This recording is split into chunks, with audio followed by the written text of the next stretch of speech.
दिन यूनेस्को मुख्यालय में प्रधानमंत्री मोदी ने भारतीयों को संबोधित किया। उन्होंने कहा कि भारत न सिर्फ न्यू इंडिया के सफर पर निकल पड़ा है, बल्कि 130 करोड़ भारतवासियों के सामूहिक प्रयासों से भारत तेज गति से विकास के रास्ते पर आगे बढ़ रहा है। उन्होंने नए भारत के नए उद्देश्यों को भी रेखांकित किया। प्रधानमंत्री ने नए भारत के लिए कुछ लक्ष्य बताए और कहा कि सभी भारतीय लोगों के सामूहिक प्रयास से इनको आसानी से हासिल किया जा सकता है।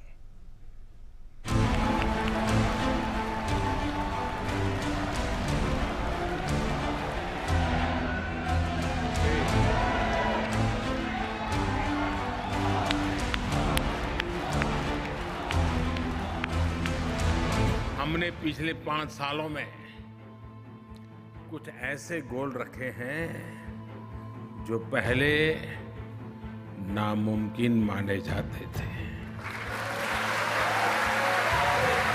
पूरी दुनिया की अगर आज सबसे बड़ी हेल्थ एश्योरेंस स्कीम किसी देश में चल रही है तो उस देश का नाम है। पूरी दुनिया ने टीबी को समाप्त करने का लक्ष्य साल 2030 तक रखा।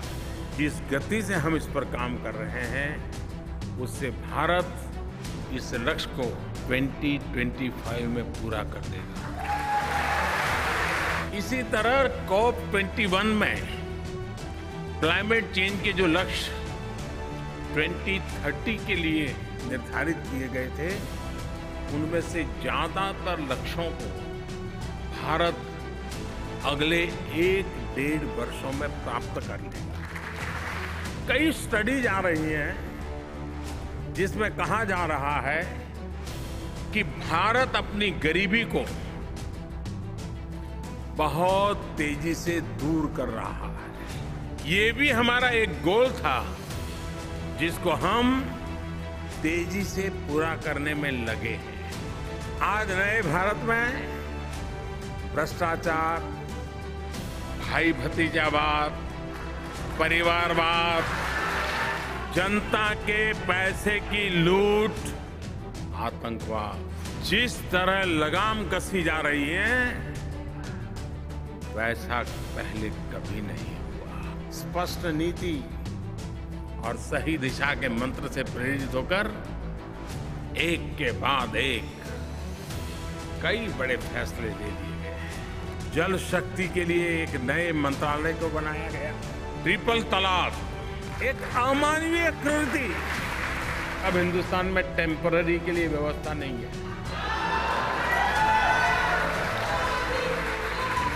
Reform, perform, transform. देश चल पड़ा है, चलता रहेगा, मकसद को भी पूरा करेगा, मंजिल को भी प्राप्त करेगा।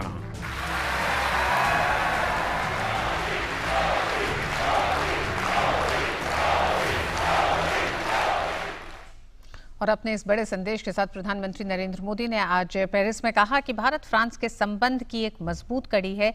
भारतीय प्रवासी यूनेस्को मुख्यालय में प्रधानमंत्री मोदी ने भारतीयों के बीच कहा कि सोलर से सोशल और तकनीक से स्पेस तक के संबंध दोनों देशों की साझा मूल्यों पर टिका है।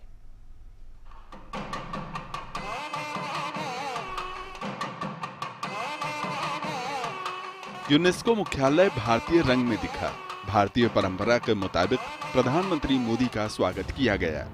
अभिभूत प्रधानमंत्री ने संस्था महानिदेशक से मिल आभार भी जताया। अब बारी थी इंतजार करते भारतीयों की। हमेशा की तरह अपनी स्पष्ट नीति, नियत और दिशा एक बार फिर उन्होंने भारतीयों के बीच रख दी। प्रधानमंत्री ने विपक्ष पर निशाना साधते हुए कहा कि 70 साल में देश में अस्थायी व्यवस्थाओं के पनपने से विकास बाधित हुआ है। ऐसे में अब नई सरकार अस्थायी कुछ भी नहीं रखने वाली है। आमतौर पर राजनेताओं को वादा भुला देने में मजा आता है, लेकिन मैं उस बिरादरी से नहीं हूं और इसलिए मैं खुद वादा याद कराता हूं। टेम्पररी को निकालने में 70 साल, परमानेंट व्यवस्थाओं के साथ देश चल पड़ा है। पीएम मोदी ने स्पष्ट किया कि भारत और फ्रांस के मजबूत रिश्तों की एक कड़ी प्रवासी भारतीय भी हैं। प्रधानमंत्री ने कहा कि नेक्स्ट जनरेशन इंफ्रा तैयार करने से लेकर जलवायु परिवर्तन जैसे मुद्दों पर भारत फ्रांस एक भरोसेमंद साझेदार के रूप में काम कर रहे हैं। उन्होंने कहा कि दोनों देशों के बीच संबंध साझा मूल्यों पर टिके हुए हैं। भारत और फ्रांस की मित्रता पूरी तरह से अटूट है।